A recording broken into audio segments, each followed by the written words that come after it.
जगत में प्रत्येक व्यक्ति को किसी ना किसी प्रकार की निर्बलता अवश्य होती है। जैसे कोई बहुत तेजी से दौड़ नहीं पाता तो कोई अधिक भार नहीं उठा पाता, कोई असाध्य रोग से पीड़ित रहता है तो कोई पढ़े हुए पाठों को स्मरण में नहीं रख पाता। ऐसे अनेकों उदाहरण और भी हैं। क्या आप किसी ऐसे व्यक्ति को जानते हैं जिसे सब कुछ प्राप्त हो और हम जीवन की उस एक निर्बलता को जीवन का केंद्र मानकर जीते हैं? इस कारणवश हृदय में दुख और असंतोष रहता है सदा। निर्बलता मनुष्य को जन्म से अथवा संजोग से प्राप्त होती है, किंतु उस निर्बलता को मनुष्य का मन अपनी मर्यादा बना लेता है। किंतु कुछ व्यक्ति ऐसे भी होते हैं जो अपने पुरुषार्थ और श्रम से उस निर्बलता को पराजित कर देते हैं। क्या भेद है उनमें और अन्य लोगों में? क्या आपने कभी विचार किया है? सरल सा उत्तर है इसका। जो व्यक्ति निर्बलता से पराजित नहीं होता, जो पुरुषार्थ करने का साहस रखता है हृदय में, वो निर्बलता को पार कर जाता है। अर्थात निर्बलता अवश्य ईश्वर देता है, किंतु मर्यादा मनुष्य का मन ही निर्मित करता है। स्वयं विचार कीजिए।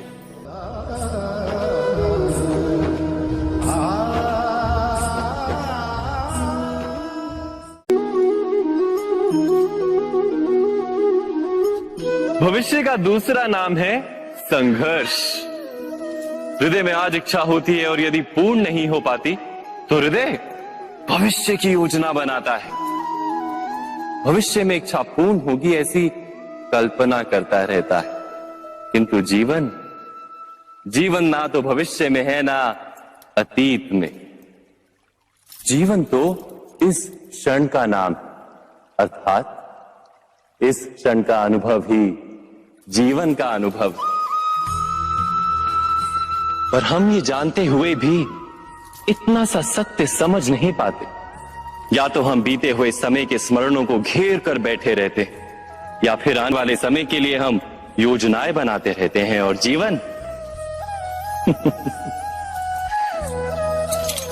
जीवन बीत जाता है।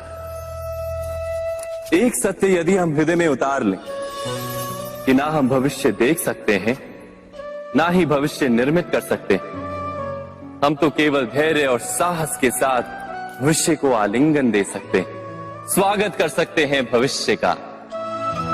तो क्या जीवन का हर पल जीवन से नहीं भर जाएगा? स्वयं विचार कीजिए।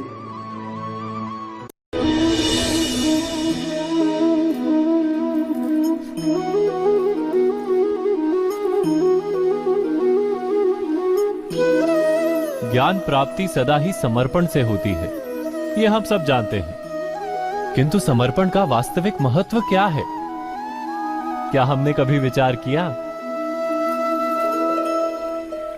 मनुष्य का मन सदा ही ज्ञान प्राप्ति में विभिन्न बाधाओं को उत्पन्न करता है। कभी किसी अन्य विद्यार्थी से ईर्ष्या हो जाती है, कभी पढ़ाए हुए पाठों पर संदेह जन्मता है और कभी गुरु द्वारा दिया गया दंड मन को अहंकार से भर देता है। नहीं, क्या ऐसा नहीं होता? न जाने कैसे कैसे विचार मन को भटकाते हैं और मन की इसी अयोग्य स्थिति के कारण हम ज्ञान प्राप्त नहीं कर पाते। मन की योग्य स्थिति केवल समर्पण से निर्मित होती है। समर्पण मनुष्य के अहंकार का नाश करता है।